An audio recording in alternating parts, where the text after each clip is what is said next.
1947 August 15న దేశమంతా స్వాతంత్రోత్సవ సంబరాల్లో మునిగి తేలుతున్న సమయంలో హైదరాబాద్ రాష్ట్రంలో మాత్రం విభిన్న దృశ్యం కనిపించింది.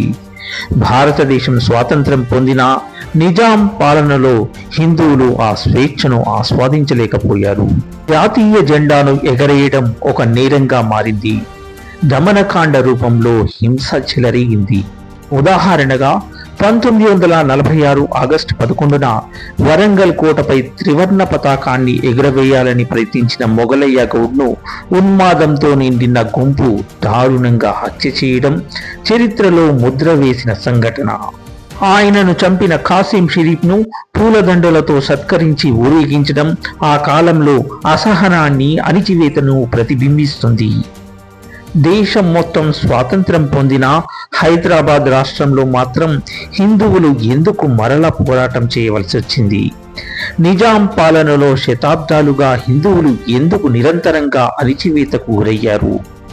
ఎందుకు వారు నిరంతర పోరాట పథంలో నడవలసి వచ్చింది?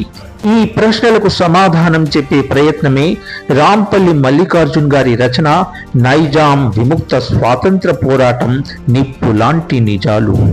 ఈ పుస్తకంలోని ప్రతి పుట, ప్రతి వాక్యం చరిత్రలో మగ్గిన అణిచివేతలనే కాదు, ప్రజల పోరాట జ్వాలలను వెలికి తీస్తుంది. ఇవి నేటి యువతకు కేవలం చరిత్ర కథలు కాకుండా న్యాయం కోసం నిలబడి ధైర్యానికి, పోరాట స్ఫూర్తికి దీపకలికలుగా నిలుస్తాయి.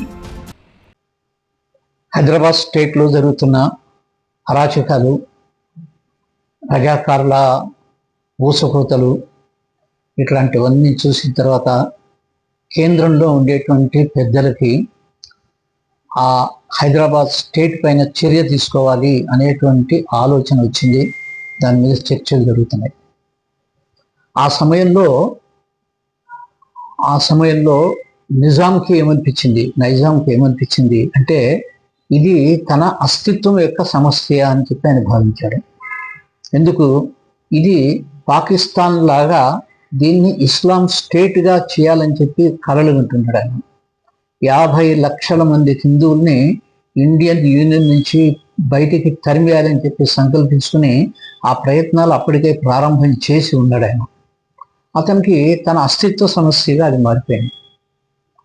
కేంద్రంలో ఉన్నటువంటి ప్రధాని జవహర్లాల్ నెహ్రూకి అది హిందూ ముస్లిం సమస్య కింద కనపడింది. ఈ సమస్యని నెహ్రూ ఎప్పుడూ తను సీరియస్గా దాన్ని తీసుకున్నాడు అని అంటే బయట నుంచి ఎక్కడి నుంచో హైదరాబాద్ స్టేట్లో క్రిస్టియన్స్ మీద దాడులు జరుగుతున్నాయి, క్రిస్టియన్స్ చంపుతున్నారంటే ఒక రిపోర్ట్ ఆయనకు వచ్చింది. దాని కారణంగా నెహ్రూ దీన్ని అంగీకరించాడు. సమావేశం జరిగింది. ఒక సందర్భంలో పటేల్ వాకౌట్ కూడా చేశాడు ఆ సమయంలో. ఇది హిందూ ముస్లిం సమస్యగా నెహ్రూ చూడటం మొదలుపెట్టాడు. కమ్యూనిస్టుల యొక్క రాజ్యం ఏర్పాటు చేసుకోవాలి అనే దాంతో ఒక సాయుధ పోరాటం చేస్తున్నారు. ఇది సాయుధ పోరాటంగానే కనిపించింది, కానీ ఇక్కడ ఉండేటువంటి నైజాం నుంచి విముక్తిలాగా వాళ్ళకి అనిపించలేదు. చివరిగా చూసినట్లయితే కేవలం సర్దార్ వల్లభాయ్ పటేల్కి మాత్రమే అనిపించింది. హైదరాబాద్ స్టేట్లో ఉండేటువంటి పరిస్థితులు ఏవైతున్నాయో భారతదేశం యొక్క సార్వభౌమత్వాన్ని సవాలు చేస్తున్నటువంటి సమస్య కింద ఆయన పరిగణించారు. కాబట్టి దీనిపైన తప్పకుండా మనం చర్య తీసుకోవాలని చెప్పి నిర్ణయించి సెప్టెంబర్ 13, 1948 ఆపరేషన్ పోలో పేరుతో పోలీస్ చర్యని ప్రారంభం చేయించారు. ఆర్ఎస్ఎస్ ప్రచురణ సంస్థ నవయుగ భారతి వారి సౌజన్యంతో ప్రముఖ రచయిత రాంపల్లి మల్లికార్జునరావు కలం నుండి వెలువడిన అమూల్య గ్రంథం నైజాం విముక్త స్వాతంత్ర పోరాటం నిప్పు లాంటి నిజాలు.